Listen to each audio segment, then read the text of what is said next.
to invite Council Members Cardenas, Hahn, Labange, Reyes, and Wesson down. And Mr. Reyes is here. Thank you. Good morning, ladies and gentlemen. We're now on Channel 35. Welcome to our viewers. Today is May the 2nd, 2006, and we are in a regularly scheduled Tuesday, Wednesday, and Friday meetings here at City Hall in room 340, the John Ferraro Council Chambers.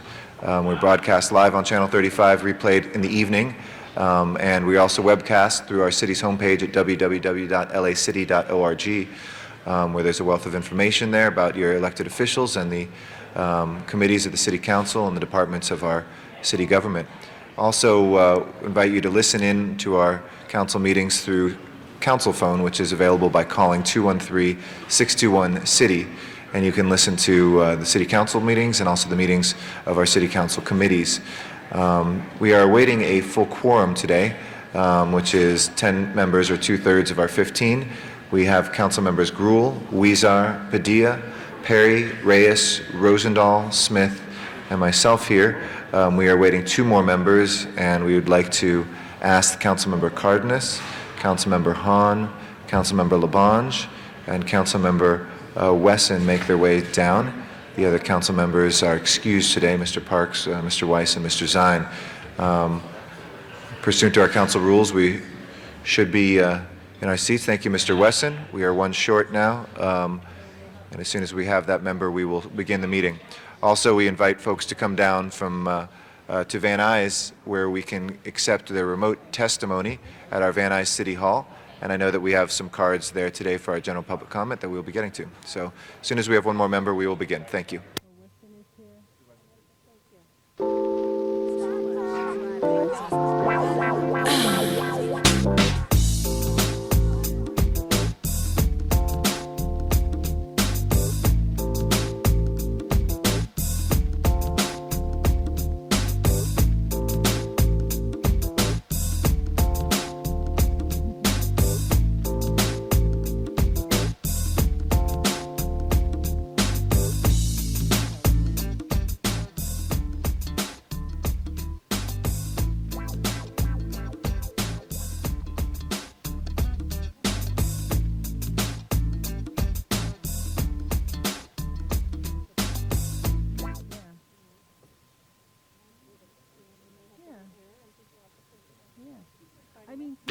Madam Clerk, we have a quorum now. Please call a roll.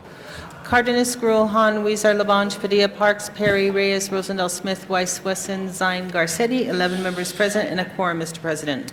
Thank you. First order of business, please. Approval of the minutes. Ms. Gruhl moves and Ms. Perry seconds. If there's no objection, those are unanimously approved. Commendatory resolutions for approval. Mr. Wesson moves and Mr. Smith seconds. If there's no objection to that, that's also unanimously approved. And Mr. President, this is Tuesday, and there is a flag salute that has been agendized. All right. If we can ask Mr. Huizar, would you be kind enough to lead us in the Pledge of Allegiance? And if I can ask everybody in council chambers to please rise for the salute to the flag. Thank you. Put your hand over your heart. Ready, begin. I pledge allegiance to the flag of the United States of America, and to the republic which stands one nation under God, indivisible, with liberty and justice for all. Next order of business, please. Mr. President, this is the time for comments from the public on items not on council's agenda. Okay, we'll take our general public comment. Again, members of the public are invited to City Hall to speak on items that we have not agendized, just general public comment, or to our Van Nuys City Hall. Why don't we start out in Van Nuys, if we may, and like to invite Zuma Dog. Yeah, in the city council, hooty-hoo, is Zuma Dog coming from Van Nuys. Y'all thought you weren't gonna see Zuma Dog today. Hell no, I'm gonna let y'all off the hook. We got some terrible tragedies and misjustices and mistruths that must be bespewed upon everybody sitting there. Yo, city council, listen up, y'all, because you're gonna get subpoenaed real soon, y'all. First of all, I went to Venice Beach today. Tuesday is lottery day. Bill Rosendahl, listen up, y'all. Guess what happened, City Council? They said today we lost all 1,200 contracts that you signed. Please re-sign a new contract this morning. Tuesday, they handed to me at 8:25. The lottery's at 8:30. I gotta read. Look at this. Look at all this legalese. Y'all, Zumadog ain't no attorney. You think I'm supposed to read this whole contract in 5 minutes and sign it? So I said, well, excuse me, Rob, but I got a meeting with Johnny Cochran and Associates this morning, and so I'll just show them the contract then and let them tell me if I should sign it. He said, well, if you don't sign the contract, then you cannot vend and go in the lot. You cannot go in the lottery today, and I can't get my space. So now I'm gonna be having to sue for loss of income, y'all, because you can't put a contract at 8:25 in the morning this long with so much legalese and say if you don't sign it, then you can't participate. Excuse me, I already signed the contract, and I already paid $20, and I already had a lifetime membership, y'all. And besides, who lost 1,200 contracts? This is such a big deal of everything, and you lose 1,200 contacts? What is this important, y'all? What, is it time up? Yeah. you still have Good to see 33 y'all, seconds. Zumadog, you feel me? Thank you very much, Mr. Dog. Welcome to Van Nuys. Mr. Matt Dowd is next, and then Michael Hunt.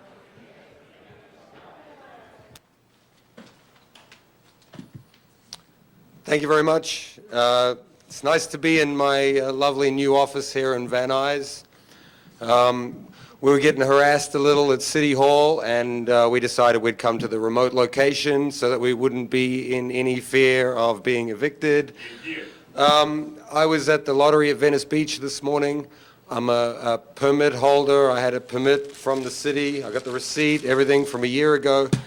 They're saying I now cannot go in the lottery unless I sign a new contract. Like, this is the third or fourth revised contract now. I keep signing. I signed the original one. I don't see why we should keep signing new contracts. This seems to be a pattern. It's meant to be freedom of expression. This is a public freedom of expression zone at Venice Beach.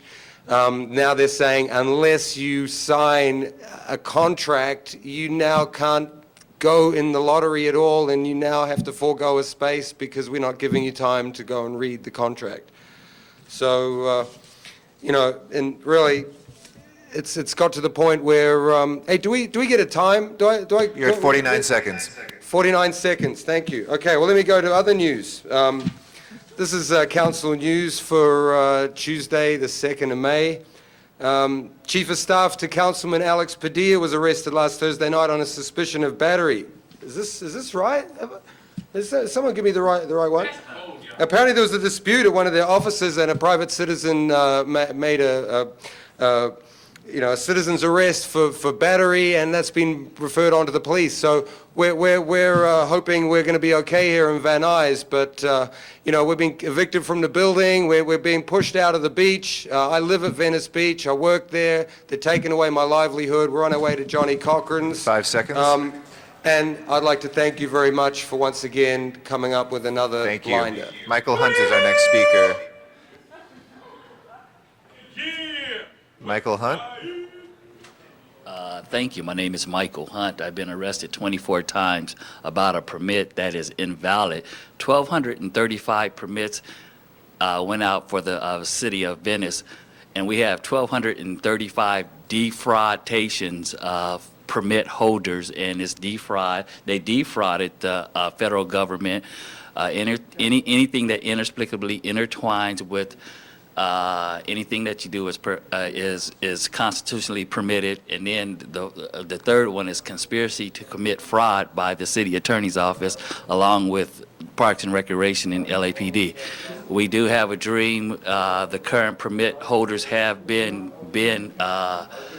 watched, and very well they follow their agreement here. Bill Rosenthal, you need to see me as soon as possible because this is real, and it will be going to court this week. Also, that you guys are in violation of a lot of federal codes there. So the Attorney General, Ben Johnson, and everybody will be helping me to figure this out. But the first count would probably be conspiracy to commit fraud. Then the second one would be selling 1,235 fraudulent permits with lifetime contracts. And then the third one is conspiracy to commit fraud. Bill, listen to what I'm saying. It's all legalese. Got 30 seconds. I like you, and God bless you guys. So have a good one. My name is Michael Hunt, 24 times. Thank you very much, Mr. Hunt. Our next speaker is here in City Hall, Dave Thompson. I'd like to come forward to be followed by Melrose Larry Green. Mr. Thompson, welcome to City Hall. I'm Dave Thompson. First, I want to qualify myself. I had a charity in San Diego called Hope for the Homeless Children. We went out and found homeless mothers and put them up in motels. And I realized there was a real need for teenagers who didn't want to use drugs to have a place to play ping pong and pool. So we set up a teenage drop-in center with that provision. They couldn't use drugs and alcohol on the premises. The problem is that the majority of the homeless people are addicted to something. It could be beer, it could be cocaine, it could be heroin. The problem is that the jails are filled with people who are addicted to something. Juvenile hall is filled with people who are addicted to something. Families are destroyed because the parents get addicted and the children end up in children welfare programs. The solution is for the city council to set up a panel of people to study addictions and the recovery. There are millions of people all over the world in recovery. You get people from the Claire Foundation, people from the Midnight Mission. I was on the bus and I talked to this really nice lady about what she should do, and I mentioned the jails were filled with addicts. She says, well, why don't they have special recovery programs in jails? You get people in jail who want to use drugs and give them special privileges. You have senior citizens all over most of the time, all over LA, which most of the time are vacant. You could set up special rooms in that senior centers for kids who don't want to use drugs. There's all kinds of solutions out there, but you need to set up a panel of experts to study it, and you help solve the homeless problem, the juvenile hall problem, the jail problem, and you benefit society, and you'd be the leader of this cause which would benefit Los Angeles and the world. Thank you. Thank you. Melrose Larry Green. Good morning, everybody, and those of you watching at home. I'm Melrose Larry Green, and I want to say yesterday I went to both marches. I went to the march in downtown. I went to the one right in my neck of the woods that ended at Wilshire and La Brea, and I must applaud the organizers. It was a tremendous event, and it certainly gets an A+ for marketing and organization, and it was peaceful. And kudos to Captain Smith and the LAPD. They certainly have a lot more patience than I do with the crowd. It wasn't all fun and games, but there was no incidents and no violence whatsoever. But there's a few things that I didn't see and I did see that I want to point out to all of you. I did see a moment of silence for those that died in the deserts in Arizona, but I didn't see a moment of silence for the Americans who died in Iraq and Afghanistan. I did hear talk about hating Bush and all these signs, impeach Bush, equating Arnold Schwarzenegger, who I call him the governor, to Hitler, equating George Bush to Hitler. Many signs I saw. I guess there are a lot of Hitlers in America. None of them are Hitler, but I didn't see anything about the Pledge of Allegiance. I didn't hear the Pledge of Allegiance. I heard talk about being citizens and voting, but I didn't hear anything about gang violence and renouncing gang violence. I didn't hear anything about English only as a concept. So now, if those three things were indicated, I would have no problem with illegal immigration. If English only was a goal, if gangs such as the MS-13 got a one-way ticket back to wherever they came from, and there was a mechanism to keep them there, fine. I don't hear this. I don't see this. And you know what? You're not going to win unless you have that kind of a format and a proposal. Because quite frankly, 500,000 people will show up for a Beatles concert if enough DJs talk about it. Now, the radio and TV DJs were responsible largely for those crowds. The issues were not addressed.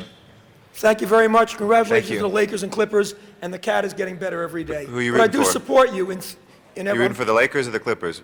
Well, who would have thought the Lakers would be fighting to play the Clippers in the playoffs? It's good for the city of LA. Hope to see you You're all at rooting all for the both. playoff games. If you need tickets, let me know. Sylvia Hawkins is our next speaker.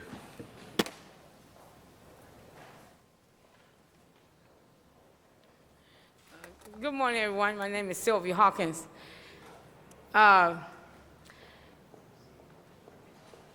If you have no more money for rent, now is the time to enlist in Hardcore 8 military, all legal residents.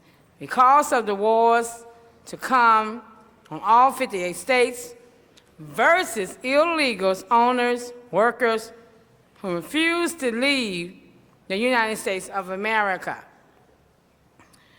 Remembering again Harriet Tubman's style of disrespect and escaping from your slave master will not work. Mandela is not one of the 58 states. Harriet Tubman, whom is not present, is shocked to see how all of Sudan, Africa, and Egypt has now allowed all their rich people out of these states or land to come to the United States of America to destroy because there is no trades, no food in Africa. I believe if Harriet Tubman was here today, she would be commanding all Africa back south. Since there is now no Mandela, they have been released out. I know that we are building new ports, new walls to protect immigration illegally, but now it is getting ridiculous how many people is coming in the United States of America because they do not have a leader. So we have to be on guard. We have to be ready as a people of the United States of America for the attacks that are about to happen in USA. I think that it's ridiculous for people to be in other parts of the earth and now Thank you are very much, starving Ms. to Hawkins. death. We Thank you appreciate very your much. testimony. Okay, that closes our, we have one last one. Ernest Hamilton, would you like to come forward? Welcome to City Hall, Mr. Hamilton. We can get you a handheld. Hold on one second. We won't start your time.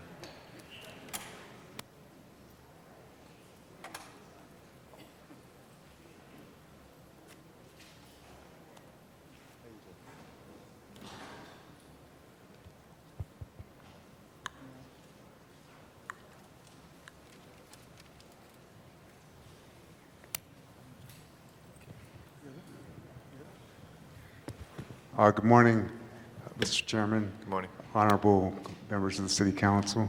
My name is Ernest Hamilton, Commissioner with the LA County Commission on Disabilities. I'm here this morning to invite all the council members to a stage production. The name of the production is Help in Gimp City. GIMP is an acronym for G, I'm Paralyzed. And the purpose of it is to create to inform and educate the community about the lack of care providers in Los Angeles County. The other thing I'd like to let you know is that the University of Southern California is supporting this production. The production is at University of Southern California at the Scene Doc Theater, and it will be held on Saturday at 8 o'clock, the preview, Sunday at 2:30 matinee, and I'd like for all of you to come out and help in Gimp City. Thank you very much. Thank you very much, Mr. Hamilton. Ms. Hahn. Oh, thank you for a point of privilege. Ernie Hamilton and I went to high school together many years ago. Ernie's a good friend of mine. As a big part of this production, there's Help in Gimp City. Didn't I actually see this many years ago? So I'm glad it's coming back. I recommend everybody to go take part in this. And Ernie really has spent a great deal of his life really giving back and being on the Commission for Disability. And we appreciate your work, Ernie. Thank you very much, Ms. Hahn. Thank you, Mr. Hamilton. That closes our public comment, general public comment for today's meeting. Madam Clerk, you can run through the agenda, please. On the regular agenda, items 1 through 10 are items for which public hearings have been held. Items 1, 2, and 3 are commissioners. Do you wish to hold those on the desk? Yes, let's hold the commissioners on the desk, please. And, Mr. President, on item number 10, there are 2 reports on the file, and the recommendations do differ on those. The motion is required. Okay, and those are Public and Finance and... And What's the other one? communication from Chair of Public Safety. Are those reports in conflict at all? I believe they are. There's an additional recommendation on the communication, and although the amounts is not specified in the public safety communication, so they could be Okay. the same, although it's difficult to tell. Is there any timeliness on this? No, there Okay, aren't. why don't we continue this one day, since both the chairs of those two committees are not with us today. If there's no objection, we'll continue item 10 one day. Okay? Any specials? Mr. Reyes. Number 8, please. Number 8, Mr. Reyes. Any other specials, colleagues? Oh, you got that. 1, 2, and 3 will hold on the desk. Any other specials? We have 4 through 9, with the exception of 8. Okay. Let's open the roll on the balance, close the roll, and tabulate the vote. 12 ayes. Those are approved. Next items, please. Next items are items for which public hearings have not been held, items 11 through 45. 10 votes are required for consideration. Okay. Colleagues, we have now 11 through 45. Any specials folks would like to call? Mr. President, there are cards on 14 and 36, I believe. Okay, let's call 14 and 36 special for cards from the public. Ms. Gruhl? Good. On behalf of Mr. Weiss, on item number 27, just a small minor change in the I therefore move. Okay. It should just say the actual cost not to exceed $2,000 is being incurred on the project. Okay, we will make that friendly amendment if there's no objection. Any other specials, colleagues? If not, Madam Clerk, could we please open the roll on the balance, close the roll, and tabulate the vote? 12 ayes. Thank you. And just for the record, we did not have any cards on those items, so those public hearings will be considered open and closed. Next items, please. Next item on the continuation agenda is item number 46, and I believe there is a card on that also. Okay, let's call 46. We did hold a public hearing on 46. Yes, there has been. We already have, but I'm sure we will have a few people who want to call that special, so let's call 46 special. Any other items? No, that would take council back to the items called special then. Okay. Why don't we take the colleagues, if there's no objection, why don't we take the commissioners up first? And I know we have a little bit of a time consideration, so maybe we'll take 46 and then we'll return to the other items unless there's an objection to that. So with that, why don't we invite our commissioners forward? We can take 1 through 3 at the same time. So Mr. McCallum, Gelb, and Keel.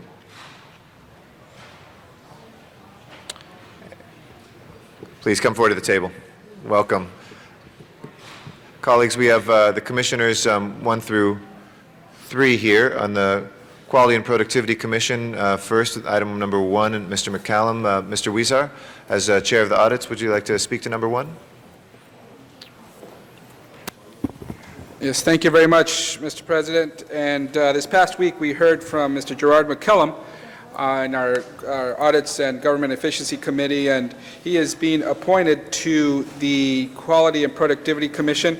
He comes to us with a lot of experience serving on DWP Commission and having been involved in a number of other events here in the city of Los Angeles, and we are thoroughly impressed with Mr. McCallum's background and what we think he will bring to the commission. And Mr. McCallum, just if I could ask you briefly to let us know a little bit about your background and what your thoughts are as you come from DWP over to the to this commission. Thank you. Good morning, council members. My name again is Gerard McCallum. Currently, I'm the Executive Vice President for Forum Enterprises, running the Great Western Forum in the city of Inglewood on behalf of the Faithful Central Bible Church. Prior to serving as the one of the commissioners for the Department of Water and Power, I was also one of the commissioners for the City Planning Department as well. So between my business expertise and as well as serving the city, I think that moving forward into the Quality and Productivity Commission, I can bridge both worlds together. So hopefully I can continue to be of service to the city. Thank you. Thank you very much. Thank you very much, Mr. McCallum. Absolutely. Ms. Gruhl, did you want to hear on this? Thank you. I just wanted to stand up in support of Mr. McCallum. We had him, as Mr. Huizar stated, before our Audits and Government Efficiency Committee, and his expertise and serving as a commissioner and his personal business, and all that he has done is going to make him an incredible asset to our Quality and Productivity Commission. And I know, as we talked about, sometimes change is difficult in the city, but your experience is going to help us do that in some of our efforts. So I look forward to working with you. I think it's Monday they're actually having, I think it's next week, they're having their annual luncheon to honor those departments that have thought outside the box and who are looking at ways in which to improve the city. So just wanted to stand up and give my 2 cents to say congratulations and look forward to working with you. Thank you. Thank you, Ms. Gruhl. Want to thank all three of you gentlemen for putting yourself forward for public service. Obviously, with the police permit panels, one only need look at the events of yesterday to look at the importance of the permitting process here in Los Angeles. If there's anybody else who wishes to be heard, Mr. Rosendahl, please. Thank you, Mr. President. Good morning, gentlemen. In West Los Angeles, we have 3 adult clubs that are right off of the 405 freeway near the 10 freeway. And over the years, as the community in that neighborhood has begun to thrive, there's schools, there's all kinds of community events, there's been a tremendous angst about things that go on in the parking lot and in the alleys and within the area of the club. We passed an ordinance under Cindy Musikowski, and then we tightened it since I came in with the reality of the experience with the West LA Neighborhood Council and the West LA Homeowners Association. I just would love to hear your guys' thoughts on adult entertainment, their place in society, and how we take the balance of free speech and First Amendment rights and community rights. Anyone? Well, I'm sure there's a place for adult entertainment, but I'm not sure if it's in the city of Los Angeles or not. I would like to see it be more controlled and have the people in the area support it by a vote rather than have the legal system support it. And because of the Fifth Amendment, it's basically legal almost anywhere. And I think we need to tighten our system a little bit more so that the people in the local areas have more control over it. How we're going to do it, I'm not sure, unless we can get council support to actually fight these issues rather than cave in on every time someone goes to court on it. Thank you for that. Please. Good morning, honorable city council members and honorable Councilmember Rosenthal. Thank you for that question. Obviously, I'm a pro-business, and at the same time, we have to carefully study the impact that certain business would have on the neighborhood and the community at large. And obviously, again, LA city, inner city is landscape is changing. It's attracting more families and more stable income classes. And of course, we have to suit their needs as well. So we'll have to study the facts and the recommendations made by the our staff and the hearing examiner. Take all things into consideration, but definitely what neighborhood and community has to say is very important. And I look forward to your leadership in looking at the ordinance we have in place and revisiting it, taking a deep breath on it, and at the appropriate time meet with my community groups to talk about that. Thank you. You're Thank right. you. Thank you. Mr. Padilla is our next speaker, to be followed by Mr. Reyes and Ms. Gruhl for a second time. Thank you, Mr. President. Congratulations, gentlemen, for your nomination. Thank my you. questions are actually specific to Mr. Gell. Yes, sir. We've known each other for a little while. So the President mentioned that the police permit review panel might have had something to do with the marches yesterday, or really any sort of public large-scale demonstration. Is that correct? I'm not sure if it's going to be, we haven't really got an outline what our true job's going to be, so I'm not sure if that's going to fall under our jurisdiction or not. So I really can't give you a true Sometimes answer. it does, and I guess what I'm trying to get to is bringing to your awareness the issue of sidewalks and what happens on our sidewalks. And part and parcel with that is the condition of our sidewalks. Well, you know how I get feel where about I'm the- going? Yeah, you know how I feel about the sidewalks. I think I we think need. you have some interesting ideas about sidewalks. Yes, I do. I'd Would you like to share to that with us? have businesses get involved with the Economic Alliance and come up with some kind of like logo, like Hollywood has done with this Hollywood, stars, and do the same thing in our area where we have the Economic Alliance, and have a business pay part of that or all of it, so we can improve some of our broken sidewalks in the business districts. Just my own business, I have 3 large trees that have lifted the sidewalk up, and I have no way to figure a way how to get that corrected. And I think we need to get business along with some corporate identity to support that. Okay. Well, I just wanted to toss you that softball here. Since you're in front of the city council, we're going through the budget this next year. We got our new chair of the Public Works Committee listening in, so. Well, I brought it to wanna Public give you that Works on platform. 2 occasions, along with the council person who loved the idea, and I talked to other council people, and it seems to die in Public Works. That's a department, like the Bureau of Engineering, that needs to be reviewed. Okay. Well, thank you for bringing it up again. Thank you, sir. Thanks. Thank you. Mr. Reyes is our next speaker. Thank you, Council President. Again, I want to thank you for stepping up and serving the city the way you have been and you continue to. But I'd like to bring to your attention, 2 or 3 years ago, this body asked the Planning Department to put together a map that essentially allowed us to understand where all our adult entertainment facilities were located, so that we can have an understanding of their distance from residential zones. Because as you know, in older parts of the city, M3 zones, industrial zones, abut residential zones, if not commercial zone that allows residential. And so it has occurred where you have a facility coming up across a city facility where they have kids and families coming, adopting pets, or schools. I would like to encourage that as a review panel, that we make sure the planning department gets you that map so that we can understand where these locations are actually geographically located. So when you're doing your review process, when there's an application for these types of facilities, that there's an understanding of the impact. What we tend to do is look at the address, the type of business, and then we say, well, it's in an industrial zone, it's okay, without understanding the juxtaposition or the notion of what's compatible and what isn't. So I would just like to encourage that review step, as informal as it may be now, but I think it would behoove us to do that so that it saves us a lot of tax dollars when it comes to the court cases, defending ourselves as a community, and you can nip it at the bud if we have an understanding of those relationships. And that's just something I wanted to highly encourage and get your feedback on what I'm saying to you and then get your impressions. Well, I'll tell you what we're going to do. Will and I, our personal job, number one, will be, we will create a map of the city, of every entertainment, adult entertainment in the city, and where every church, school, and place of worship is, and we will also put crime statistics on top of that, in that area, so that when we do see a problem, we will then have statistics to actually give you and say, look, we have 14 robberies or rapes in this one area, and we should not add another entertainment, or we should revoke another entertainment license here. Right. I think with those statistics, we can sell ourselves to you better.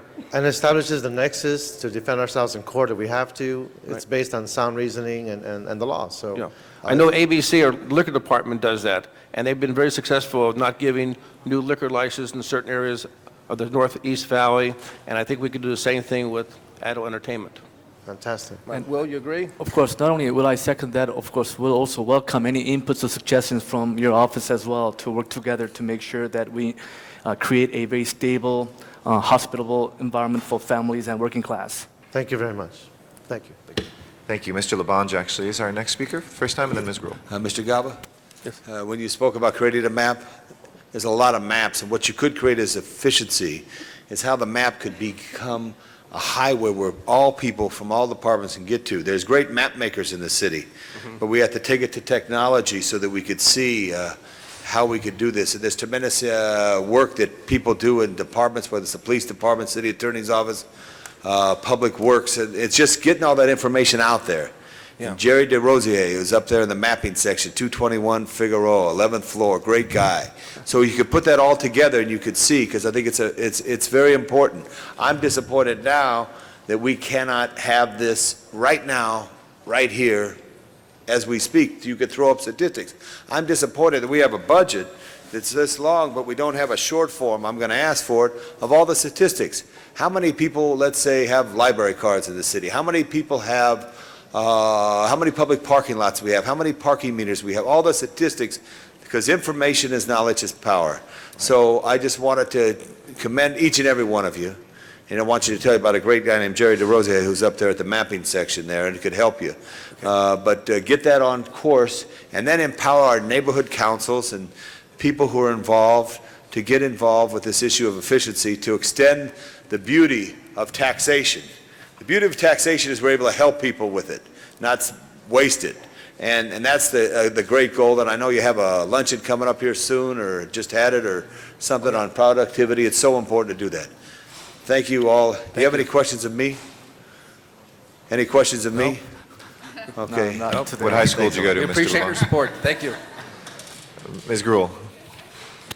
Thank you, and I'm standing up again because I thought we were only doing one commissioner at a time, so I apologize. I would have added to the others, and want to, Ricky Gelb and I have known each other a long time, and your activism in the Valley is well-known, and appreciate that. And I think that the issue of the police review panel, it's somewhat of, in some ways, doesn't get in the papers every single day, but the decisions that are made impact our communities greatly. And I know I've had a couple of experiences where the police review panel has had to make some decisions, and we found out after the fact there wasn't a good notification. And so when you both become official members, I'd like you to kind of ask about how does the notification occur when issues are coming before your panel? How can we make sure the neighborhood councils understand? There are, again, some issues that we've had with businesses, dance hall permits, some of the other kinds of permits in our district where we have tried to fight them, but it's only kind of by the chance that we found out exactly what happens. And I think we need to educate not only those of us on the city council, but also our communities as to the role the police review panel plays. And so I look forward to that and ideas that you can provide to us on changes we may need to make in the administration of that panel and how it works, and how the public has a say in how it operates. So just welcome. Thank you all for your willingness to serve, and look forward to working with you on the police review panel too. Thank you. Thank you. Thank you. Thank you.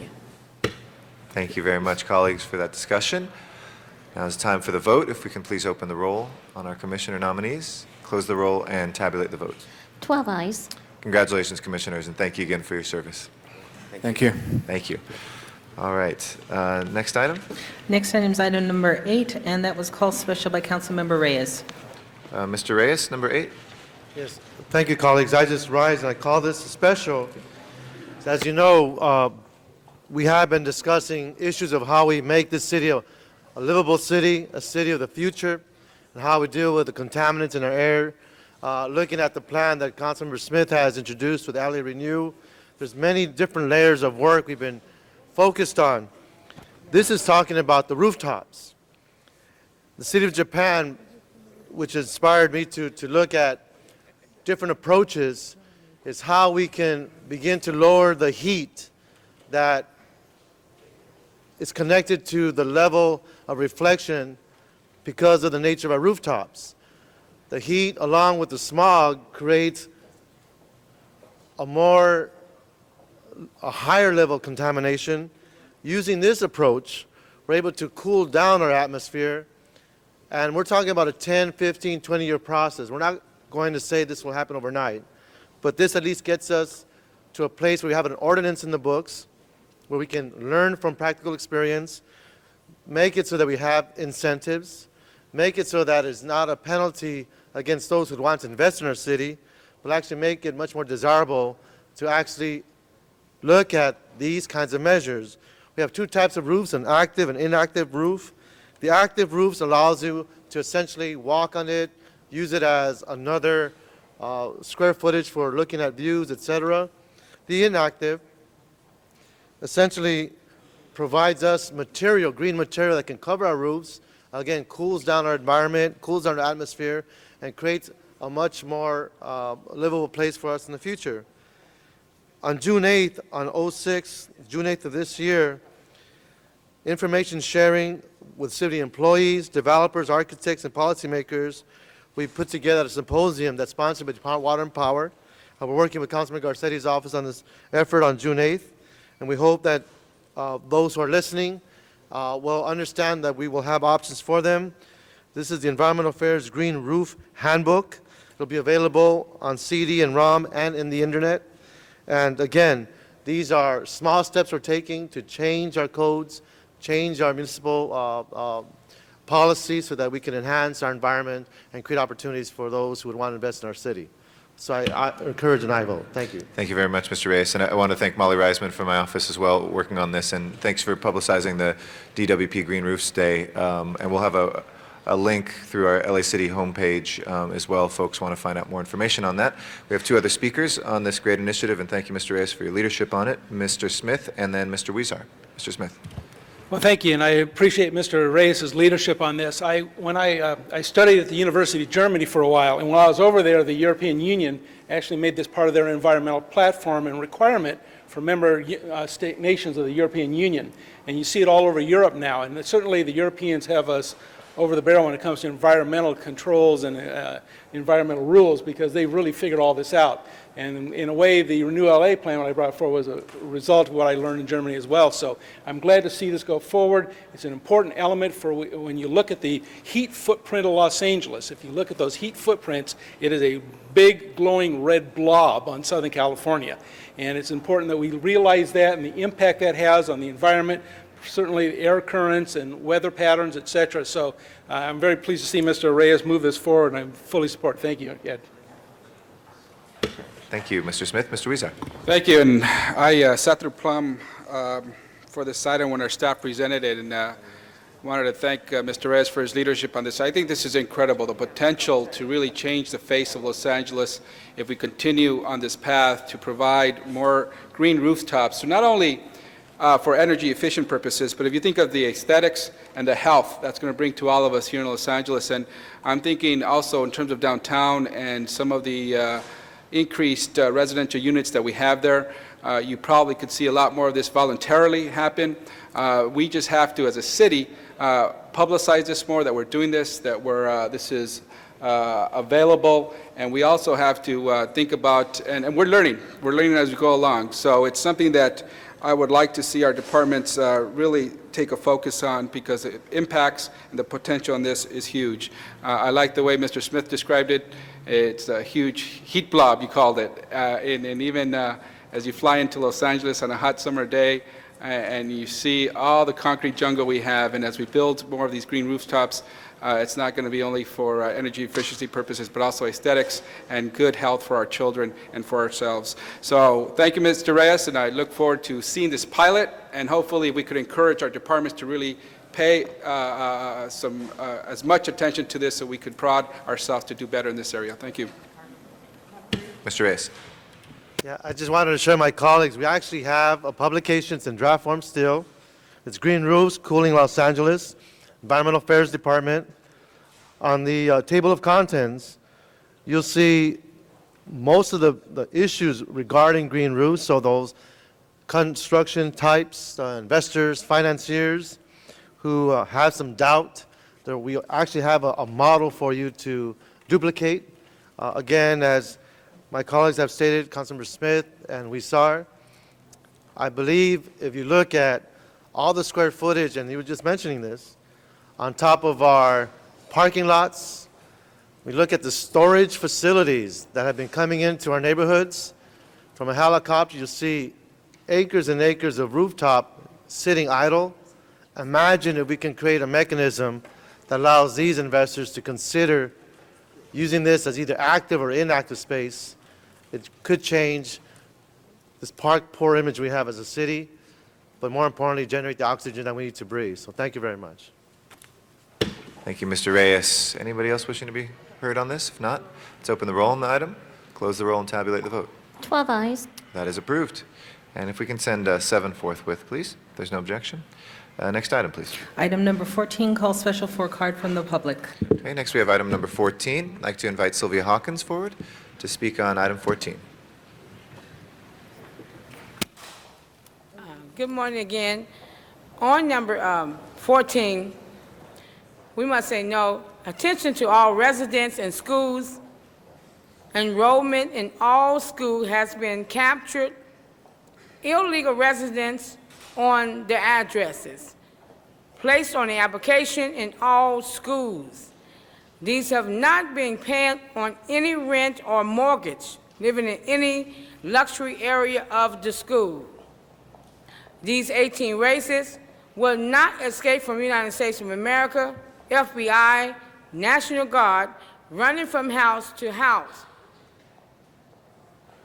It is a living shame as we, United States of America states, have to pay so high price in enrollment of each class unit and price of books.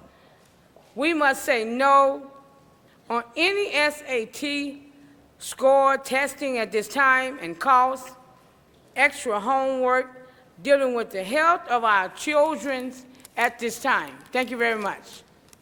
Thank you. Anybody wishing to be heard on this from the council?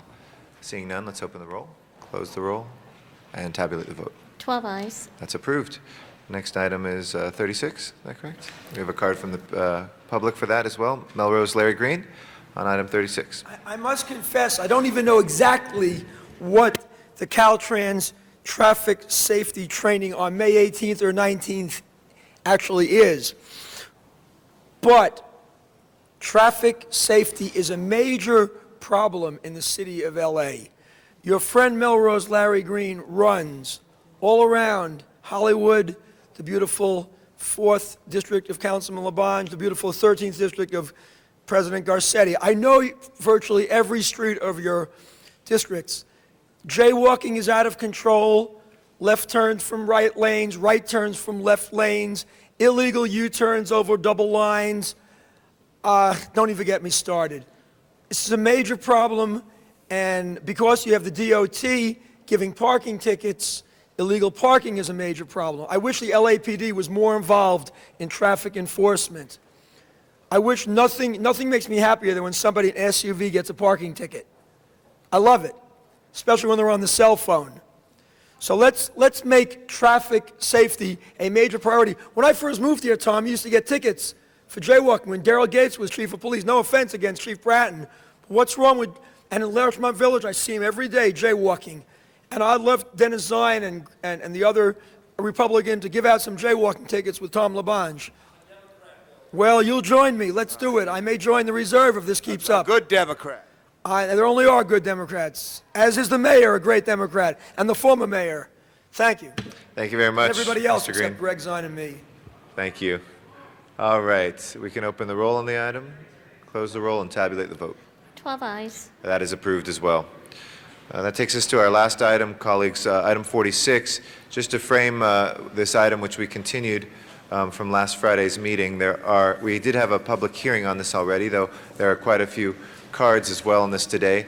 There are items which we may, before we decide about our own debate, decide to go into either closed session about or keep some in open session. So with that, Ms. Perry? Thank you very much, Mr. President. I wanted to make a motion to open the public hearing first before we go into closed session, 5 minutes on each side. Is there any objection to that, colleagues? The motion was to have 5 minutes of public hearing on the for side and 5 minutes on the against side, and I'm just counting the cards right now. We have approximately 25 cards or so, colleagues, though we did also hold a hearing for about 20 minutes, 25 minutes last Friday. Mr. Labange? I would defer to... Yeah, 10 minutes on each side, and if I could ask 10 and 10. at least a 5-minute presentation from the city officials who are here, too, at some point after that, whatever the case may be, or just a brief presentation for the local police, whatever. Okay. And also, Mr. Garcetti, Mr. President, if those who speak come closer to the front and line up, it will help expedite their ability to communicate their message, and we could expedite the time. And Mr. President, I'm going to have a tape rolling on the screen without the sound so people can see some of the images from the district that I fight so hard. It is film done by CNN, cameras rolling at night, and just let it roll while people are speaking. While they're speaking? Yeah, just it's rolling now. Okay. Folks want to be able to take a look at that.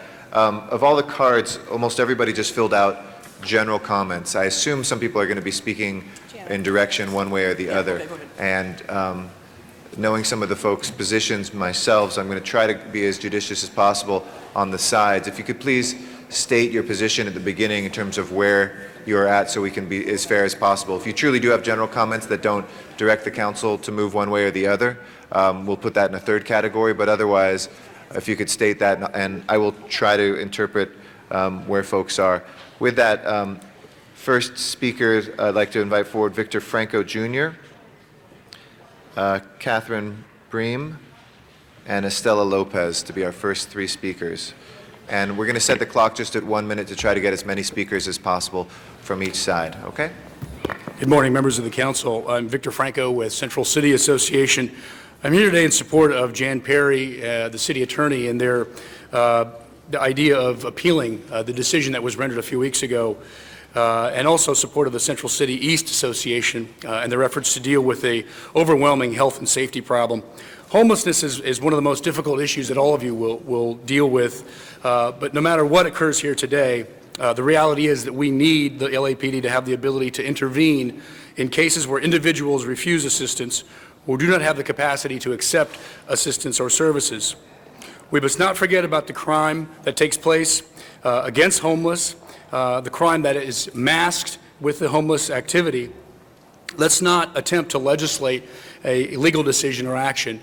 Again, we're here in support of an appeal by the city attorney in support of our councilmember Jan Perry. Thank you. Thank you very much. Catherine Bream? I'm here in support of the appeal. I'm Catherine Brehm, resident and building manager in Downtown Arts District. The district is noticing a significant increase in the number of people living in sidewalk tents, under bridges along 3rd Street and on Seton and 5th and on Traction Avenue. These people are blocking sidewalks and doorways. They use the doorways to commit acts of prostitution, to use drugs, and become hostile when approached and asked to leave. This Sunday, I was helping a friend move from their studio on 5th and Seton. There are several tents that are located on Seton, just south of 5th. In the 1 hour that I was stationed at the moving van, I witnessed over a dozen different exchange acts of various kinds. Trunks open, cars pulling up, people leaving, getting in cars, things exchanged through windows. I would just urge that we continue being able to ask LAPD for assistance on this. Thank you. Thank you. Estela Lopez. What I'm handing the Sergeant at Arms is the official position letter from the Central City East Association for all of you council members. Council members, you've walked the streets of Skid Row with me. You have come to the Skid Row monthly neighborhood watch walk. The difference between when you were there and today is that today we have outreach workers that go with us and vans that accompany us. We go tent by tent, asking the hundreds of people that we encounter if we can take them that evening to shelter. Thanks to Councilwoman Perry, we know exactly how many beds are available that night, and we offer that to every single person that we talk to. At most, we've had 12 takers. Most nights, it's 3 to 4. Those we leave behind are the resistant, the addicted, the mentally and physically incapacitated. We leave them in an environment that's a nesting place for pimps, drug dealers, and sex offenders. It is exploitation of our most vulnerable by our most dangerous. It is disgusting and embarrassing that this happens at all, but even worse to think that we could actually be considering sanctioning people living on the street. Thank you. No matter how many millions we dedicate to I'm housing sorry if I and can ask you to treatment. conclude, just to keep the time as consistent as concluding. possible. Thank you. I'm concluding. There will always be those for whom the streets present a preferred option.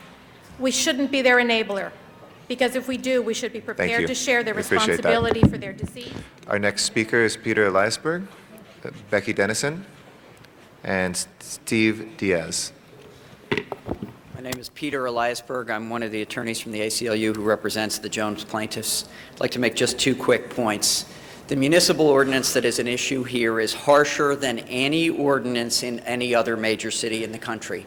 Other major cities prohibit sitting and lying on the streets during certain hours. Other cities have chosen to enforce ordinances like this only in narrow areas. LA's ordinance is harsher than any cities in the country, and what it serves to do is make homelessness criminal. The second point I'd like to make is the suggestion is that somehow or other we are helping the homeless by arresting them. What happens to the homeless when we arrest them under this ordinance? They go to the LA County jails, which are grossly overcrowded. Men's Central Jail is designed to hold 4,000 people. It currently houses on average 6,000 people. Because of this terrible overcrowding, we are currently releasing misdemeanants and low-level felons at 10% of their served sentence. What purpose is served by arresting the homeless so we can release more misdemeanants and felons early? None. Thank you. Becky Dennison?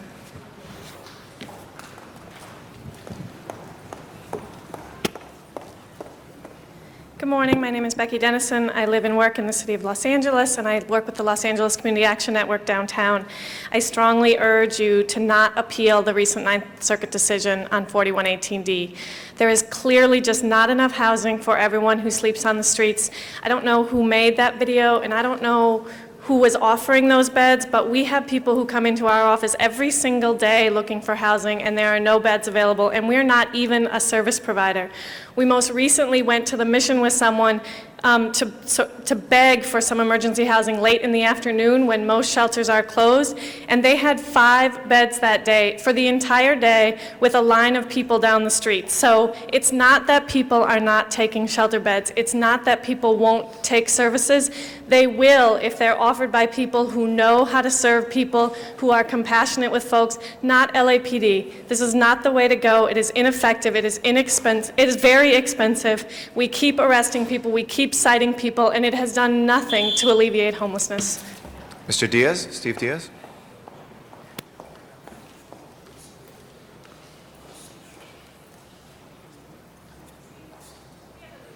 Is Mr. Diaz here? Steve Diaz? Okay, if not, Bob Erlenbush? I'm the Executive Director of the Los Angeles Coalition to End Hunger and Homelessness. I too, like Becky and others that you'll hear, would urge you to oppose appealing the Jones decision. As you've heard, the judge in his decision called this the harshest ordinance of its kind in the nation, coupled with the fact that we have clearly the largest homeless population in the country. We have never taken the position to, across the board, have a constitutional right to sleep on the streets unless there's nowhere else to go. The most enabling thing this city and county has done over the last 20 years is not to build affordable housing, so people have no choice when you've got 90,000 homeless people on any given night and only 18,000 shelter beds. There's nowhere else for people to go. Until recently, the city did not step up to fund the $100 million Housing Trust Fund. You could better use the resources rather than appealing this case to put it into the trust fund for truly affordable housing to end homelessness. Thank you. Thank you very much, Mr. Erlenbush. I don't know all the folks as much here. Are there other people who are here in support of an appeal that have filled out one of these speaker cards? Is there anybody else who hasn't? Why don't you come forward and just say your name? They'll try to do it in favor of the appeal. Oh, in favor. In favor of the appeal, just to be clear. My name is Orlando Ward. Thank you, Mr. Ward. Just need my name at this point, or? No, go ahead. Please speak. My name is Orlando Ward. I'm a Director of Public Affairs for the Midnight Mission, and good morning, council members, Mr. President. I actually stand before you with a pretty complex set of emotions about this. The thing that comes to mind first is, let me say I'm in support of appealing this. I'm not sure of the constitutionality of what the court handed down, and I really would like to see this go to a higher court for an opinion. But I'm not a legal scholar. What I do every day is I help people come out of areas like Skid Row, parts of Santa Monica, that have been living on the streets, that have underlying issues that keep them caught in this condition of homelessness. And what I see every day as I sit on those curbs and I crawl into these cardboard boxes and these tents is I see people who are lost in need of assistance. If I can ask you to conclude, I know a minute is short. My apologies, if you can wrap. What we're able to do with this is we're able to arm all the resources that we have to try to reverse this situation. Thank you, Mr. Ward. I think it's absolutely essential that we as a city do more than what we're doing. I don't expect law enforcement to solve this homeless problem, but when it comes to a problem of safety, of people dying, 8 people died on Skid Row from overdoses out in those streets. I think those were preventable. I think we need to be ashamed of ourselves as a city for allowing this to happen anywhere in our city. I'm but sorry, particularly the way Mr. it Ward. happens on I'm Skid going to have to Row. ask you to conclude. Thank you. Thank you. I appreciate your comment. Thank you. Okay. Our next speaker, please, on this side. If you just state your name for the record, sir. I'm Larry Rauch, and I'm president of Los Angeles Cold Storage, and I am for appealing backing Jan Perry on that. We are a 110-year-old company. We have 85 employees, and what I would like to remind you is you have a responsibility to those employees that work in the area. They come from all over the city. We have, in our particular case, good union jobs, and if our customers cannot come down here and feel that their food, which is what we store, is being kept in good sanitary conditions, then they are very likely to find somewhere else to store their product. And I assure you, it will not be in the city of Los Angeles. And so I can't help but emphasize that we need to protect our rights to the appeal, because otherwise the city of Los Angeles is putting out a sign that says it is okay to sleep on the streets. And I don't believe any city, and certainly a world-class city like Los Angeles, should be sending that message. Thank you. Thank you, sir. Ruth Schwartz will then do Schwartz, three Shelter speakers. Partnership. I have some materials. And we'll do 3 speakers I just on the, want to I'm set sorry, the Ms. record. Schwartz. Well, then we'll do 3 speakers on the other side, and we already are over our 10 minutes, just to be clear. But to balance that out, we'll do 3 speakers on the other side. Please, Ms. Schwartz. Okay. I want to first correct some misstatements that have been made. There are 88,000 people homeless nightly throughout the county, of whom 54% or 48,000 are in the city of LA, and those that are on the street are 19,000, because a lot of the unsheltered are not on the street. They're in other buildings like garages, or they're in hotels, motels. I think that's important for everybody to remember. I too come here with a lot of trepidation. I think the facts speak for themselves. So 10% of all people who are homeless in this city of LA live in 3 census tracts, the Skid Row census tract. And almost 10% of all people who live on the street live in 3 census tracts in this city. You got to look at the impact. It's the impact. The city of LA has done a lot. It can do more. Obviously, the other cities, I mean, they're lost. They're doing nothing. And what's really happening here is that this particular, square mile or whatever it is being asked to accommodate all people who are homeless. I also want to say one other thing. And then if I can ask you to conclude. Just briefly, that the addiction rate or the substance abuse rate for alcohol and drugs is twice as high amongst those that are unsheltered as those that are Thank sheltered. you, Ms. Schwartz. Thank you. On next, for the other side, Casey Horan from LAMP, Deborah Burton, and Rodney Falcon will be our last 3 speakers. I know we're just taking 3 at a time, sir. I know there's other, and I appreciate that. I'm sorry we didn't get to your comments. I'll be reading everybody's name into the record, please. My name is Casey Horan, and I work for LAMP Community, and I vehemently oppose an appeal.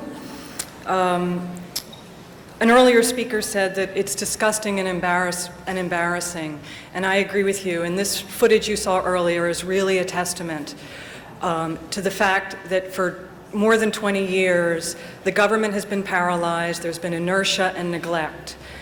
The culprit is not the person who doesn't have a roof over their head, who's sick and vulnerable on the streets. The culprit is you and I for criminalizing people, our most vulnerable and weakest citizens. Criminalization is a disaster for the homeless. Those who are mentally ill are twice as likely to be confined in prison, merely because they are sleeping or loitering on the streets, and sometimes they're acting strangely. It's an institutional disaster for the criminal justice system. LA County Jail, by default, is the largest homeless shelter in the United States. It is by default the largest homeless shelter, the largest mental institution. It's an economic disaster. The bottom line is this does not work for arresting people and throwing them in Thank jail you. because they are poor and sleeping on the streets. If I can ask you to conclude. Thank you very much. Deborah Burton is our next speaker. And then Rodney. Someone else will speak for me. Okay, please. Good afternoon, my name is Dogon. The other evening, I went to the rescue mission to get a bed. I was told by the desk clerk to come back in the morning because there's no available beds. He told me to come early because there would only be 5 beds available. I then walked across the street to the LA mission and was told the same stories. There are no available housing. Come back tomorrow at 5 p.m. And to be early because there would only be 10 to 15 beds available. These are the 2 biggest missions, and there's only 15 to 20 beds available each day. And I strongly doubt that the remaining 2 or 3 missions left will have enough beds to house the remaining 6,000 to 8,000 people that are homeless in the Skid Row area. Therefore, why would the city push legislation to criminalize homelessness when there's clearly not enough housing to accommodate the number of people that are homeless? The Supreme Court has already ruled that criminalizing the homeless for their unfortunate conditions constitute cruel and unjust punishment. CCEA is the devil organization in this case, backbiting Supreme Court legislation for their own selfish and greedy needs to solely justify gentrifying the Skid Row area. I strongly urge that the city not appeal this edition. Thank you. Our last speaker will be Rodney Falcon. My name is Rodney Falcon, and I'm homeless. And the hospital kind of dropped me off into the shelter situation. And just recently, I left a shelter because you can only stay there for so many days. And then I went to another one, and I checked in, and I got a bed. But I was out doing stuff for the community, and I was 3 minutes late, and they took my bed ticket. So I've been sleeping on the pavement for about 4 days now, because now I can't get a bed in either one of those shelters. But there's been plenty of times where they've been so full that you couldn't get a bed anyway, anywhere you went. And if you wait in line at one shelter and they don't have a bed, you're already lost your time for another one. You know what I mean? It ends. So you run into that same rat race all over again. And see, I have a physical disability, you know, I have disc disease and nerve damage to the right side of my body. Okay. Thank you, sir. We appreciate your testimony very much. I'd like to read into the record the other speaker cards that were here. Mark Shinbane came down, Veronica Dolman was here, Joseph Thomas, Linda Valverde, Pete White, Michael Key, Jeff Dietrich, Alice Callahan, Barbara Schultz, Brett Teray, Joan Watson-Patco, Rochelle Bunn, Carol Crow, Veronica Serrer, and Susan Shannon were all here as well. That closes the public comment again. Ms. Perry. Thank you very much, Mr. President. I'd like to move into closed session so that we can have a discussion about the legal issues. Okay, there are some. We have a motion to go into closed session, but well, we can make that decision. The chair will make that decision. I know there's some folks who want to discuss some things with staff openly. If anybody wants to do that, we can either do that before or after. We also would probably be well informed by the city attorney giving us an opinion in terms of what, if anything, we can discuss in open versus closed session. I think that would probably be informative for all of us. So if the city attorney might be able to direct us at all. Mr. City Attorney, do you want, or Mr. Llewellyn, do you want to come forward and make any recommendation? We're not getting into the substance yet, colleagues, and I'll make sure anybody who wishes to be heard on this too is recognized. But in terms of what is best with pending litigation right now that we discuss either in open or closed session. Mr. Llewellyn? Morning, Council Member. Council President, thank you. I'm Rich Llewellyn with the City Attorney's Office. I think our advice on this matter would be, as any other, it's an item about pending litigation. It can be done in closed session. And traditionally, your council does do those matters in closed session. Okay. Mr. Rosendahl, did you want to be heard on that? President, I think we should start in open session, ask as many questions as we can, and if our city attorney here says, well, you got to do that one in closed session, then do that one in closed session. government in the sunshine and as much with the people involved is what the democracy is all about. Thank you. Mr. Labange? Mr. Rosendahl, very good point.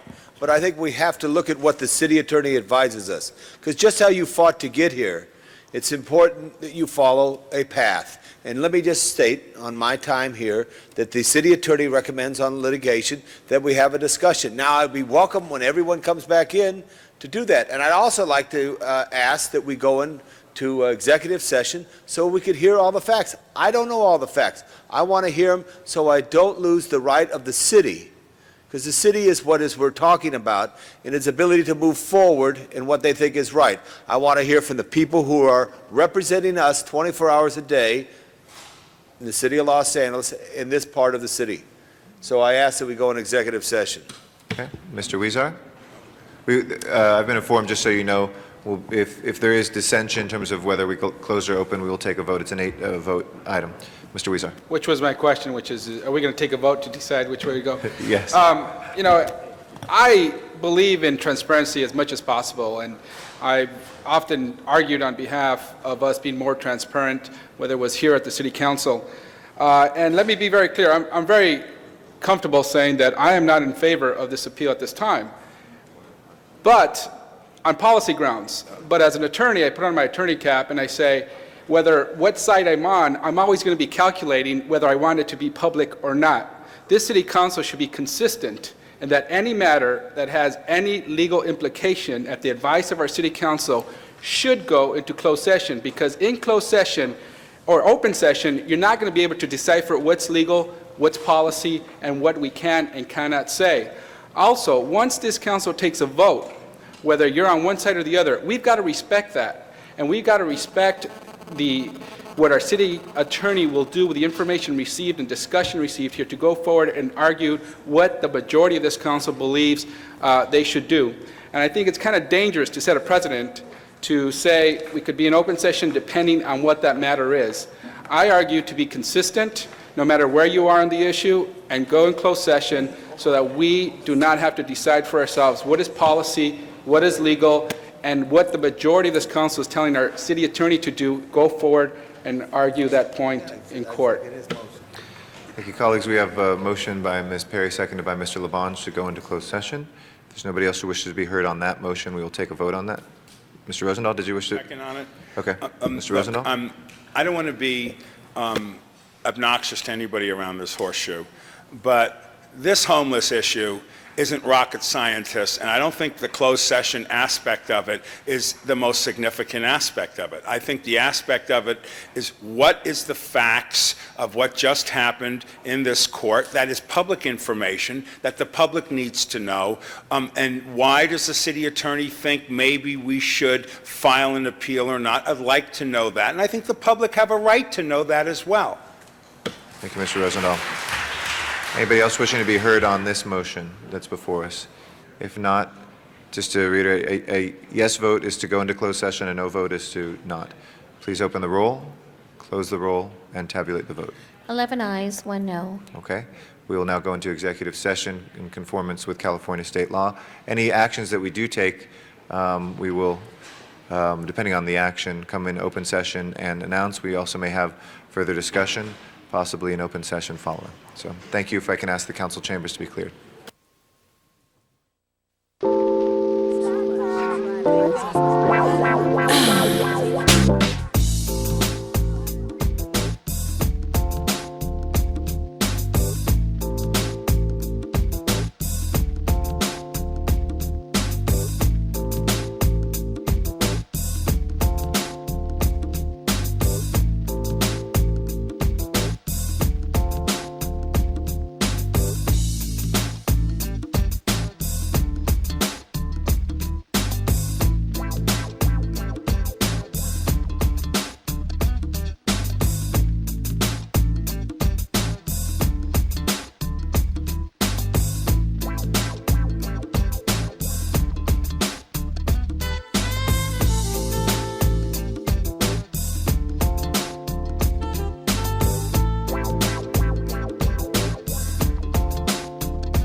Welcome back to our open session.